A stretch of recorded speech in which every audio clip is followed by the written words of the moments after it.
Welcome to Car Consumer. Today's video will be on the simple process of changing the front wiper blades on a vehicle. Any local parts store should be well equipped to accommodate your needs of various different styles, lengths and brands. When acquiring parts for a vehicle, we must first know our vehicle information. Start by finding the make, model and year. Let's begin with replacing the front wiper blades by locating the wiper blade arm and pulling it up and away from windshield, in the upright position, like you would if snow was expected. Caution! Wiper arms are spring-loaded. Never allow wiper arm hooks to make contact with windshield, possibly resulting in damage to glass.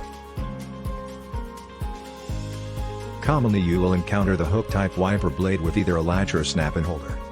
In the case of the latch style, you will locate the seam where the latch hinges, pop the latch up at the seam and push the wiper blade opposite of the hook with minimal force.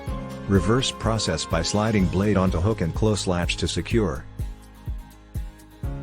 The snap-in style, while easier to install, comes with more difficulty to remove. Locate the lock tab release either on top or bottom of the blade. Engage locking tab.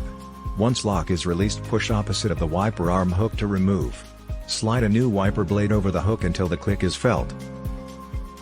Helpful tips. Across wiper blade brands, basic and premium quality provide close to the same performance. Don't be fooled into paying high premium prices. Some wiper blades come equipped with white sleeves to prevent corrosion of rubber. Make sure to remove the sleeve.